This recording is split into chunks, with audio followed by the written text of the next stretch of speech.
I'm open to anything as much as I can. I don't mind talking about, like, how much, like, what do you want me to say? Because I don't mind saying it's deep. I don't get emotional about stuff.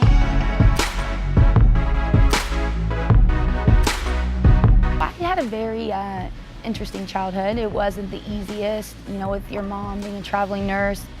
My parents divorced at a very young age, and I was raised pretty much by a single mom for a while. My mom remarried and moved us to Florida, and my dad stayed in North Carolina, and for us that was a really big rift. You know, up until that point I was, 5, but my parents were near each other and ended up being to where I never really saw my dad. My mom actually took us, and she didn't know where we were for about 2 years. So it started out pretty rocky from the beginning. I've always been an athlete, so one way or the other I was pretty active. But something that was really important to my dad, and so that's kind of how I originally started. Before that, I just, was kind of a tomboy, but I was never really in a position to play sports because my mom always moved. I moved to North Carolina to live with my dad, and I saw these girls running around, and I asked them what they did, and they said it was volleyball tryouts. And right then and there, the coach said, "Do you want to try out?" And I was like, "Sure."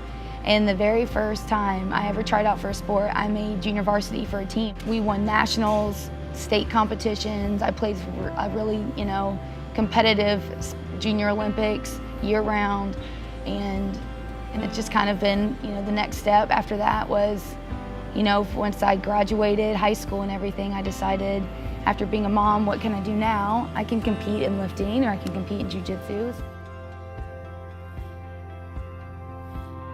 One of the most important things to me in my life, because of all the things I've been through, is my faith. And there's no doubt that in everything I've done, it wasn't just on my own. I live my life to be an example, hopefully to, my kids first and foremost, but to all those that I'm around. I feel like I'm privileged in the things that, I've been able to overcome. I've climbed a lot of mountains in my life and endured a lot of things that I don't think most people would actually expect from somebody that has come as far as I've come. It doesn't mean I'm, at some stature in my life. It's just that, I started really from some hard places in my life, and I could have given up at any time. I shouldn't be where I am today. I shouldn't have kept going. Sometimes I'm sure it would have been, a lot easier for me just to give up, but I knew that my whole life isn't about me. I live my life, my faith, because it's so important to me. I want to make sure that I can show other people that there's more to this life. Like and subscribe, that subscribe button. My mom really needs it.